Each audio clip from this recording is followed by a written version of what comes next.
people. Alrighty, right back in here. So we just finished talking about noise gates a little bit. Now I want to go ahead and move into EQ, equalization. It is one of my favorite topics. It is one of my favorite tools for being able to clean up audio. And I actually think that Logic has some very, very good tools when it comes to being able to EQ. I love the channel EQ. It's one of my favorite tools that I use inside of Logic. So, what is EQ? That is the grand question. A lot of people think that it's just getting inside the audio and turning everything up, turning all the frequencies up. A lot of people think that is that thing that you did in the car when you went to on the radio when you would go to treble, mid, and bass, and we turn the bass all the way up, and a lot of us turn the treble to a good decent amount, and we'll go ahead and dip some of the mids because a lot of people feel like that gives them a little bit more clarity. And honestly, they're not far off. That is a part of EQ. There are a couple of rules that we use when we EQ in the audio world, in the audio professional world. And one of the rules that I cannot emphasize enough is cut before boost, and that will make sense. Before I go, and it makes sense in just 1 second. Before I dive deeper into that, let's talk about the old school radio. The old school radio, in my opinion, is one of the best tools to being able to get people to understand the process of EQ. So think about our old school radio. We had two knobs on the majority of our radios, right? Even now, today, even in our digital world, we still, for the most part, have two control knobs on our stereo in our car. One of those is responsible for what? Obviously, volume, right? How loud do we want the sound to be? And that's one of the parameters that we have on our EQ as well. Volume. How loud do we want the sound to be? And I know an EQ can look very, very intimidating, but it will make sense very, very shortly.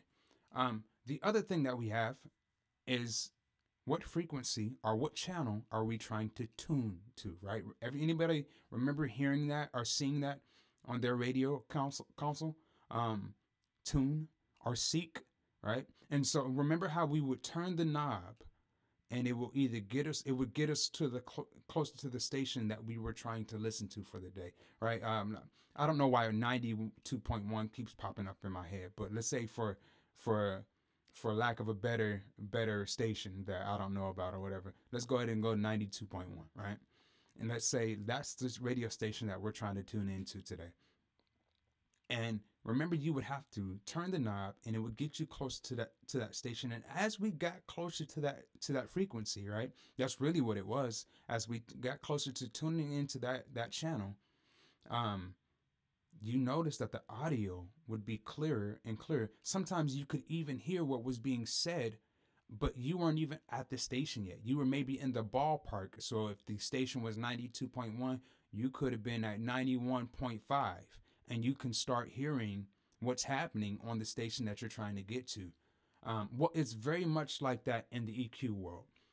When we are talking about frequency, essentially we're talking about what channel are we wanting to affect. Remember on that same radio, how you some of us had knobs that did it, had sliders that did it. We had a parametric EQ to where we could come and we would we would actually move the sliders down to affect what's happening here on the low end. Or we would move the sliders up. Most of us would turn the bass up, right? Especially the bottom two. We would turn those up. And then even the highs, because once you turn all that bass up, well, now you have to compensate because nothing's clear. So you got to turn the highs up too, right? But yeah, your car radio is very, very close to the EQ that we use in the professional audio world as well. Frequency, like I said, is what channel are we tuning into? Volume is just that. How loud is the sound or the channel that we're affecting? How is it? How loud or soft is it? And then the last part that's not seen on your average radio is what we call Q. And remember how I was describing when we go from we could be at 95 point or 91.5, right? And we're trying to get to 92.1, and we could already kind of hear what's happening on the destination station before we actually are at that particular channel itself. So it's very, very resonance is very, very similar to that, or what we call Q is very similar to that process. It's simply put, it's how wide or narrow is the range that I am affecting. Am I right on the channel and I'm only affecting 92.1? Am I only affecting that frequency? Or if I widen it out, if I broaden the Q a little bit, now I will be affecting some of those surrounding frequencies, which is good. So let's put this into real-time action. I'm not exactly sure how much time I have left. I think I have about 5 minutes. So let's see what we can get done in 5 minutes. So bringing up that same vocal from lyric, I'm going to pull up an EQ. The way I pull up an EQ is there's two ways to do it. The same way we added our noise gate in the effects plugin window, we can do that here too. I love the channel EQ. Another way I like to do it is just right here where it says EQ. I love Logic for this. You can double click, bam, and an EQ just pops up. I don't know if there's any other software out there that does it with this much ease, where you don't have to go to a drop down menu before accessing the basic plugins that you need. All right, so let's take a look at this. I'm going to go back to my slide real quick. And I apologize if we don't get to any audio in this particular video. But moving left, check this out. So we have a couple. My dad taught me this as a guide to kind of help my ears focus on what am I trying to affect. So we have on the low end, that's noise that can be felt but not heard. Anywhere in this lower region, anywhere I want to say from 100 hertz and below, that's noise you can't really hear audibly with your ears. That is noise, however, that is still very, very important. Somebody said just because you can't hear it doesn't mean it's not there. Think about when you're in a movie theater and you have those big, big subwoofers and a spaceship comes flying overhead and you hear the whole room, especially if you're in the IMAX joint, right? And so the whole room starts rumbling, right? And that's those sub-level frequencies. Like I said, just because you can't hear it, it's not there. Some sounds are better felt than heard. You don't always want to hear everything. Some things you just want to feel. Your body has sensors on it. You want it to feel those sounds. Okay, so let's dive in a little bit deeper. Next, we have our mid-lows, which are warm or heavy. They could also lead to a little muddiness as well. These aren't exclusive to each other, but this is the common things that you find in these frequencies.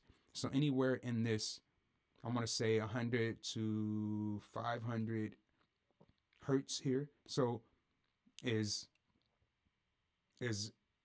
the lows that honestly they can be heard but not felt.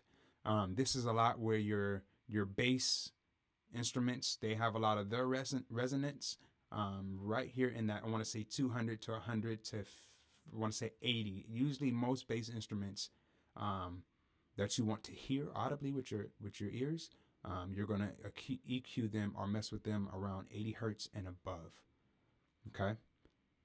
Moving on, we have clarity or muddiness right here in the mid-range. This is where you'll do a lot of your EQing in that mid-low, in that mid-range. This is where a lot of clarity is gained. And I guess we can go ahead and dive in a little bit. The other parts are very kind of self-explanatory. The mid-highs, that's where you get a lot of this nasal sounding stuff. As a matter of fact, if I keep my nose like this, I guarantee you that if I come over to my EQ, that's on my voice, and I show you, yep, you can see right over here in this 1K to 3K range. That's where a lot of that nasal sounding. You see, once I let my nose go, I didn't have that same increase in frequencies right over here. And then the highs, a lot of the S's and T's live in this 10K, 20K, 5K range. That's where you'll get a lot of those. And so that's just a basic guide. So with the time that we have left, I think we maybe have a minute left. I think we can go ahead and dive into some audio. So we have our channel EQ loaded. We did it just by double clicking. And the first thing I always do when I get to an EQ is I turn on my analyzer. Et voila. Script and tell the other cast member that I was already on. Sorry. So I guess it comes on. Yeah, because we've come to. I love using an analyzer because it tells me where my problem frequencies are. It tells me where do I want to focus. Instead of me having to guess all the time, I'll come in here and I'll just look. Too far. Watch. Catch another 24 just to leave your mark. Bump what you say, it's an act of heart. And if they're flexing with the family, we can pull them cards. Yeah. Cool. And matter of fact, I think I'm going to go ahead and stop it right here so we can stay ahead of the curve. We're going to pick up right here in the next video because I want to show you how to scoop out unnecessary information.